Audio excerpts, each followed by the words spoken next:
walked back to the open access panel. We'll have to convene a shooting team, but on this scenario it will be a formality. Nothing to worry about. Appreciate that, Captain.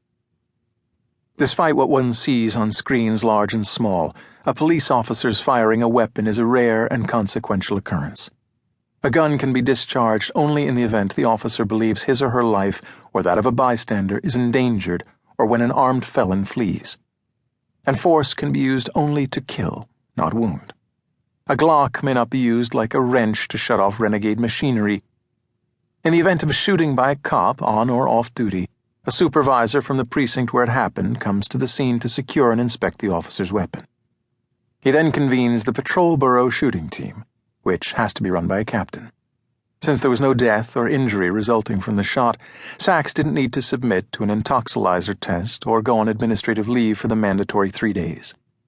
And in the absence of malfeasance, she wasn't required to surrender her weapon. Just offer it to the supervisor to inspect and note the serial number. She did this now, deftly dropped the magazine and ejected the chambered round, then collected it from the floor. She offered the weapon to him. He wrote down the serial, handed the pistol back. She added, "I'll do the firearms discharge assault report." "No hurry, Detective. It takes a while to convene the team, and it looks like you've got some other tasks on your plate." Medina was looking down into the pit once more. "God bless you, Detective. Not a lot of people would have gone down there." Sachs rechambered the ejected round. Officers from the 84 had cordoned off both of these escalators, so she turned and hurried toward the elevators on her way to the basement, where she'd helped search for unsub 40. But she paused when Buddy Everett approached. "He's gone, Amelia. Out of the building." His dark red frames both enhanced and jarred. "How?" "Loading dock. We had people there, I thought. Rent-a-cops, if not ours."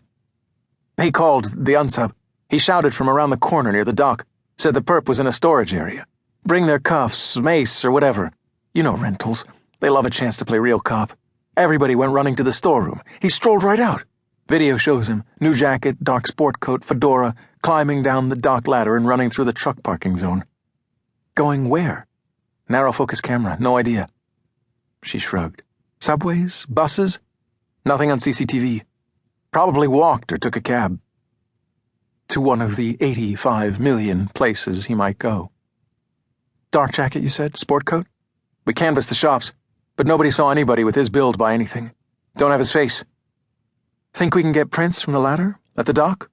"Oh, the vid shows he put gloves on before he climbed down." "Smart. This boy is smart."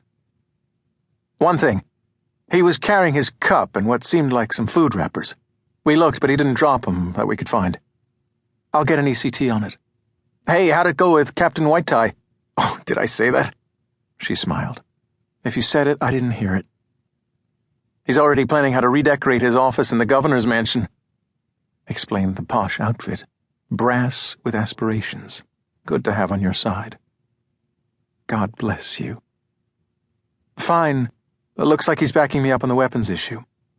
"He's a decent guy. Just promise you'll vote for him." "Keep up the canvas," Sachs told him. "Will do." Sachs was approached by an inspector with the fire department and gave a statement on the escalator accident. 20 minutes later, the evidence collection team assigned to the unsub 40 case arrived from the NYPD's massive crime scene complex in Queens. She greeted them, 2 30-ish African-American techs, man and woman, she worked with from time to time. They wheeled heavy suitcases toward the escalator. Sachs told them. "That was an accident. The Department of Investigations will be coordinating that with the 8-4. I need you to walk the grid at Starbucks." "What happened there?" the woman officer asked, looking over at the coffee shop. "A serious crime," her partner offered. "Price of a frappuccino." "Our unsub sat down for a late lunch. Some table in the back. You'll have to ask where. Tall, thin, green checkered jacket and Atlanta baseball cap. But there won't be much. He took his cup and wrappers with him." "Hate it when they don't leave their DNA lying around." "True that," Sachs said, "but I'm hoping he ditched the litter somewhere close." "You have any idea where?" the woman asked. Looking over the staff in Starbucks, Sachs had, in fact, had an inspiration. Maybe, but it's not in the mall.